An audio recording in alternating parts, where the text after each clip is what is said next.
بسم الله الرحمن الرحيم يسبح لله ما في السماوات وما في الأرض الملك القدوس العزيز الحكيم هو الذي بعث في الأميين رسولا منهم يتلو عليهم آياته ويزكيهم ويعلمهم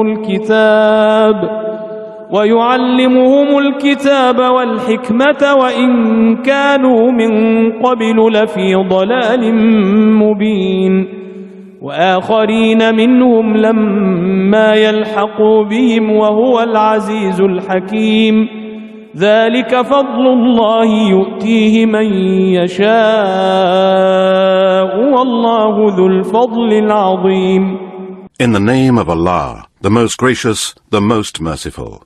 Whatever is in the heavens and whatever is on the earth glorifies Allah, the King, the most sacred, the Almighty, the All-Wise. It is He who sent among the unlettered ones a messenger from among themselves, reciting to them His verses, purifying them, and teaching them the book and wisdom. And surely before they were in manifest error. And He has also sent Him to others among them who have not yet joined them. And Allah is the Almighty, the All-Wise.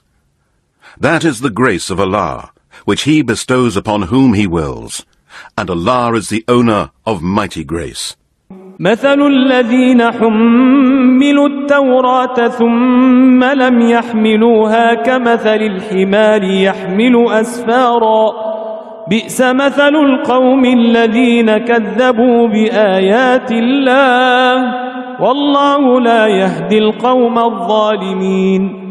The likeness of those who were entrusted with the obligation of the Torah, but who then failed in those obligations, is as the likeness of a donkey who carries huge burdens of books but understands nothing from them. How wretched is the example of a people who deny the proofs, signs and revelations of Allah. And Allah does not guide the people who are polytheists, wrongdoers and disbelievers.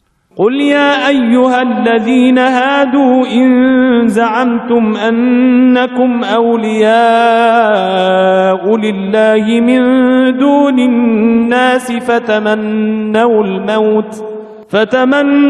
الموت إن كنتم صادقين ولا يتمنونه أبدا بما قدمت أيديهم والله عليم بالظالمين.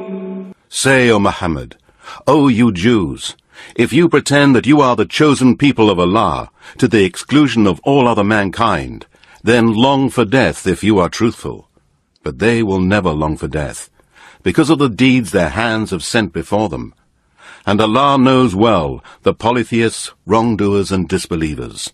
قل إن الموت الذي تفرون منه فإنه ملاقيكم ثم تردون إلى عالم الغيب والشهادة فينبئكم بما كنتم تعملون.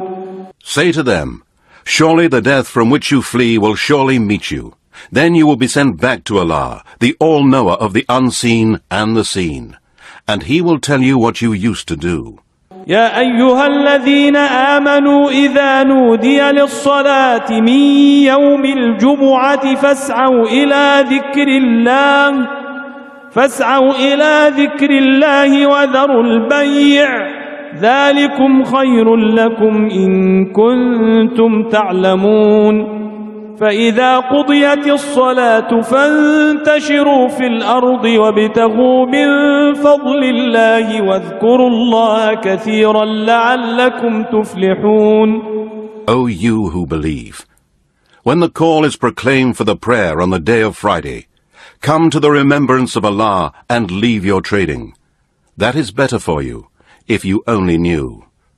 Then when the prayer is finished, you may disperse through the land and seek the bounty of Allah and remember Allah much that you may be successful.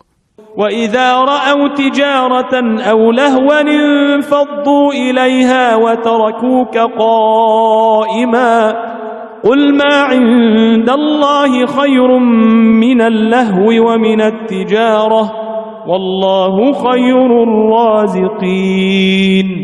And when they see a bargain or some amusement, they disperse headlong to it, and leave you, Muhammad, standing. Say, that which Allah has is better than any amusement or merchandise, and Allah is the best of providers. صدق الله العليم.